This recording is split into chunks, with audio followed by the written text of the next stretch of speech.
This video is a step-by-step guide to completing your 2021-2022 assessment. As a refresher, I recommend watching the video titled Assessing for Improvement.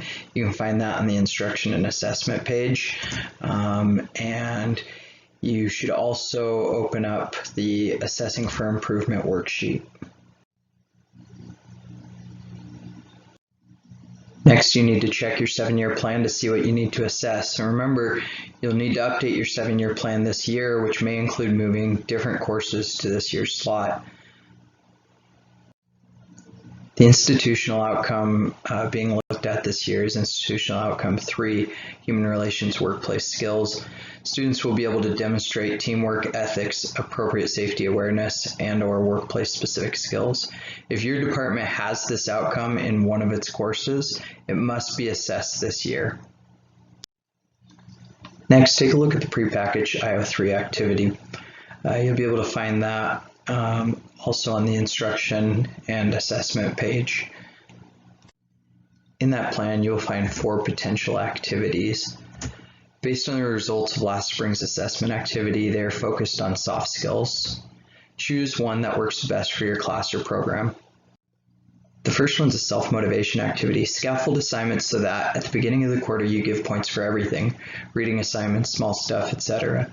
But at the end of the quarter you only give points for big assignments like exams and final essays. Hopefully this leads to practices in self-motivation.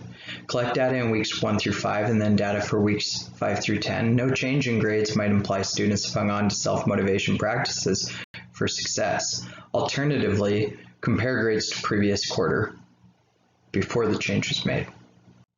The next activity centers around teamwork. Provide students with low-stakes opportunities for group work that lead up to a larger group project. Use these activities to practice group work norms, develop group work habits and confidence. Use a Likert scale survey to measure student confidence and mood toward group activities as the quarter progresses. Comparisons could be made to group assignments at the beginning and ending of the quarter. The next activity centers around time management. Have students create a Gantt chart or other organizational calendar which accounts for all tasks in their life for the quarter, including coursework and life obligations like jobs, social obligations, etc. Compare grades or completion rates from a previous quarter to the quarter this activity is done. The last one is about etiquette. Try and encourage an environment where everyone participates. Create an everyone must communicate every day policy. This can be something official with points or something unofficial. It can be formal, where there's a spotlight on each student during their communication, or informal, where communicating to others in a group counts for the day. Compare the results of student interaction in the classrooms between different courses you teach during the quarter. You try this. The last part of the plan, which is the thing you create at the beginning of the year, is to talk about what tools or measures you use for your assessment. Obviously, this is just a guess at the beginning of the year. When you go to submit your assessment, you're going to look and see what you actually did and change this accordingly. You submit your plan to your dean. At the beginning of the quarter, at the beginning of the year. You hang on to that plan for the year. And you do not submit it into SharePoint. This is something that we used to do, have you submit your plans into SharePoint. There's just not a way for the assessment team to go in there and look at every plan. So the plan is something that you're keeping track of. We want the final assessment report. And that final assessment report is the conclusion of the IO3 activity. So this part will stay blank until you've completed your assessment. And then once you've completed your assessment, you will go to the instruction and assessment page by going to About Us, and then Instruction and Assessment, and then you will go to Submit Assessment Reports here. If you decide to do an assessment that doesn't have anything to do with the prepackaged plan, maybe IO3 isn't something that relates to your program, you can still do the assessment pretty much the same way. I have a general assessment plan template that you can find in the instruction and assessment page on Big Ben's site. As you can see, that template looks very similar to the prepackaged plan, but you'll be coming up with the activity on your own. And then you'll be concluding and submitting your assessment just the same way that you would have with the prepackaged plan. So the next thing that I'm going to do is walk through an example assessment.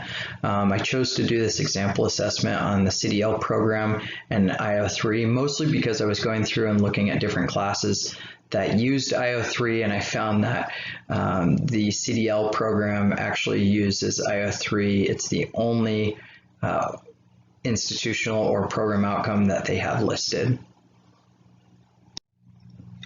As you're thinking about assessment, you want to be trying to juggle 4 things in your mind: assessing for improvement worksheet, the prepackaged plan, the course outcomes, and your class. Use the following 2 questions to guide you. What is the course outcome you'd like to focus on? And what is an activity in your class related to the course outcome which might be improved upon through a prepackaged activity plan? So as an example for IO3 activity, I'm going to pretend that the instructor wants to do their assessment on the teamwork activity. From there, the instructor is going to go back to the assessing for improvement worksheet, because that's going to give them the best opportunity to try to assess for improvement rather than assess for competency. When you assess for improvement, you start with a problem, and then you try to work on that problem to help improve your instruction and help students meet their student learning outcomes or their course outcomes. So the course name, CDL 100, program institutional outcome, IO3, and then the course outcome, I chose 2, complete documents pertaining to cargo hazardous materials, mileage, trip envelopes, and 6, complete logbooks accurately. The next 3 things are finding a problem, starting data, and a plan. So in finding a problem was an assignment activity lesson that you currently do or would like to try, which you think could be improved or done in a way that might better help students meet that outcome.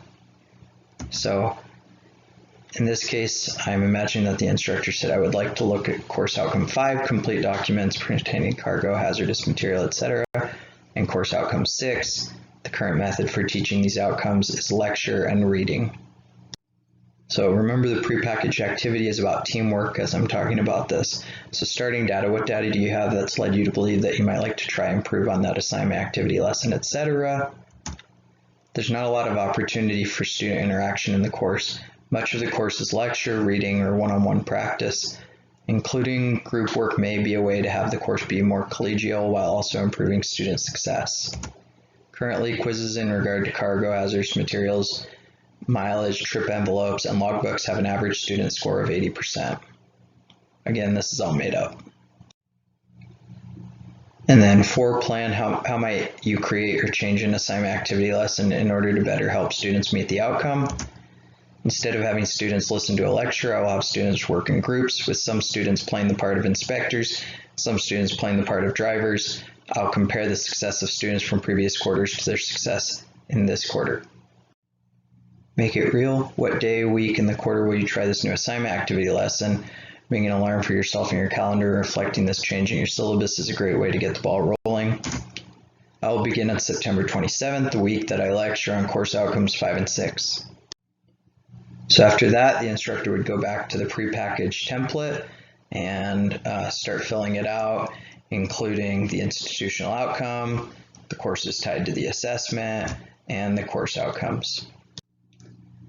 The questions here are a little bit different than the assessing for improvement worksheet, but you should be able to copy and paste most of the things from that worksheet into here. The questions on this worksheet are the exact same as the ones in SharePoint that you'll submit at the end of your assessment. So the first one is, what did you do for your assessment and why? Please state the quarter you did this at the beginning of your response. So fall quarter, instead of having students listen to a lecture, etc., etc.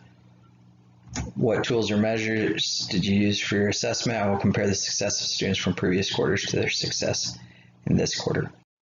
After you've completed your assessment, you'll finish the assessment worksheet and fill out the conclusion. So what were the results? Having students work in groups was amazing. Student grades improved from 80 to 90%, and students seem to have made connections that could be lifelong resources. now, how are you going to close the assessment loop? I'm going to continue to use this group activity, look for other ways to include student interaction in the course. From there, you are going to submit your assessment. Again, just you can either go to the portal, go to MCO's assessment reporting, or you can go to About Us and go into Instruction Assessment and then click Submit Assessment Reports here. As always, if you have any questions or concerns, feel free to reach out to me. I know everybody's going to do great on this. I totally believe in you.